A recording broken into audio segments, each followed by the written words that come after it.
गुरु वशिष्ठ भगवान के श्री चरणों में चक्रवर्ती जी महाराज पत्रिका ले जाकर रख दिए और इन दूतों को भी ले जाकर जो जो अपने को सुनाई पड़ा था गुरु शरण में रखे। सुनते ही गुरु वशिष्ठ भगवान आत्यांतिक हर्षातिरेक में उपस्थित हो गए। आत्यांतिक हर्ष, क्योंकि राम लक्ष्मण को तो देने का निर्णय ना में कर चुके थे चक्रवर्ती महाराज। तब वशिष्ठ बहुविधि समझावा, नृप संदेह नाश कह पावा।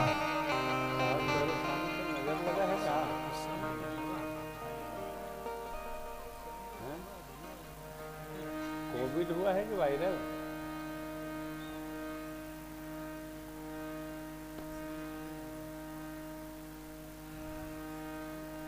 नृप संदेह नाश कह पावा।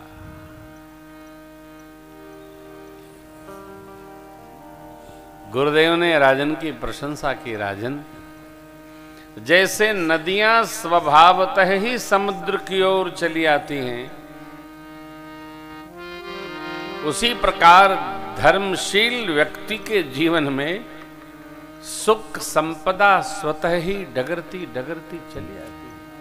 जिम सरिता सागर महु जाई, यद्यपि ताहि कामना, तिम सुख संपत्ति बिनहि बुलाए, धर्मशील पै जाहि सुहाई। तिम तैसे ही धर्माचरण क्यों करना चाहिए? कुछ प्राप्त करने के लिए नहीं। भजन क्यों करना चाहिए? कुछ प्राप्त करने के लिए नहीं। सत्कर्म क्यों करना चाहिए? कुछ प्राप्त करने के लिए नहीं। मनुष्य का कर्तव्य है कि इन तीनों का पालन करे। किस लिए? अतो शिष्ट पुष्ट व्यवस्थित मर्यादित जीवन जीने के लिए। दिखाने के लिए कुछ न करें। हम भी करते हैं। हम करते रहिएगा तो करते हो तो गाने की क्या दरकार है?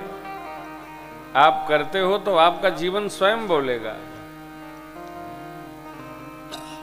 आपके विहार से पता चलता है कि आप क्या करते हो। आपके व्यवहार से पता चलता है कि आप क्या जीते हो। प्रातः स्मरणीय पूज्य राजेश्वरानंद जी महाराज का एक पद है, अद्भुत है, अद्भुत है। एक अंतरा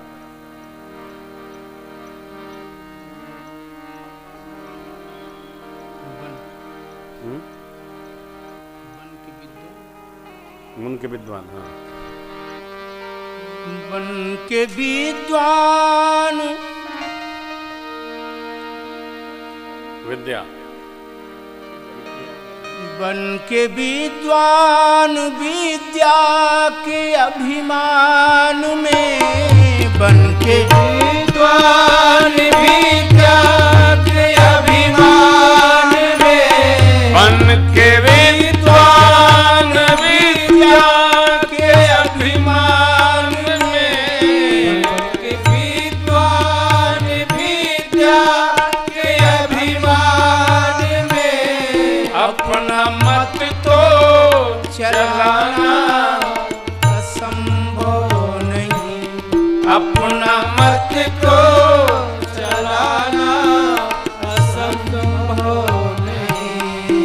और संयम सहित धर्म की राह पर, और संयम सहित धर्म की राह पर, जिंदगी को चलाना बड़ी बात है। को अपना जीवन चलाना बड़ी बात है।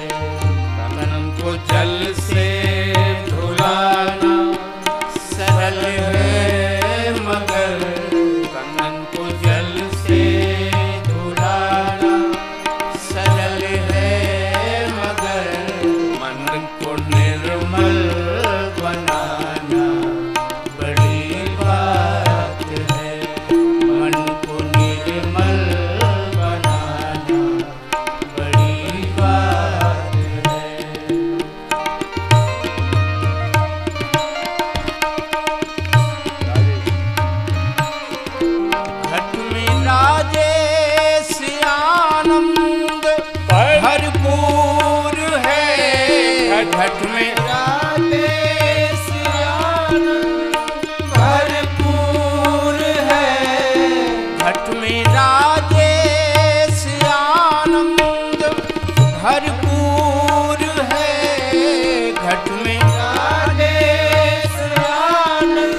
आचरहित नर न घनेरे।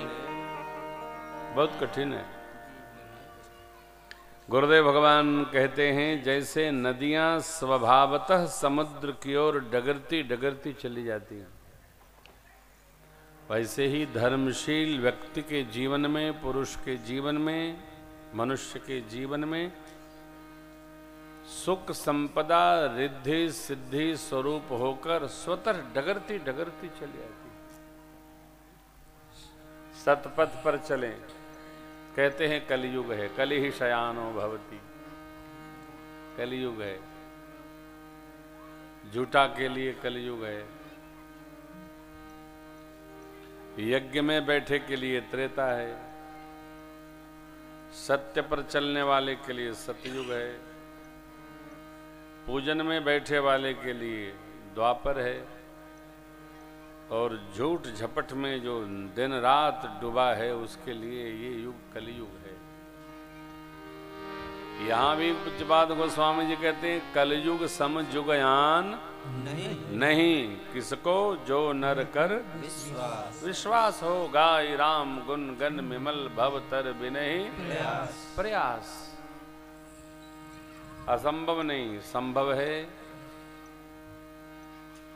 सत्य पर चलने वाले के लिए किसी युग में कोई कष्ट नहीं है। सत्कर्म पर चलने वाले के लिए कभी कोई कष्ट नहीं है। हम तो देखते ही रहते हैं, यही काम है। 9 दिन बाद आसन बदलते रहते हैं,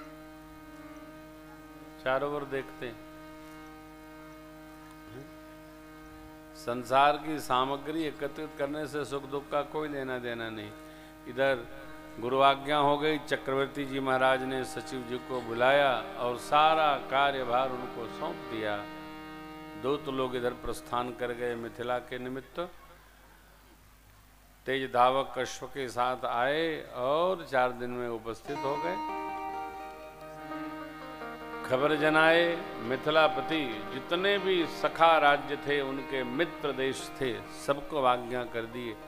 तब छोटे छोटे क्या बोलते हैं वो जो राजा लोग, छोटे छोटे, इधर भी राजा उधर भी राजा। गोंडा में तो 10 राजा थे तब, स्टेट था।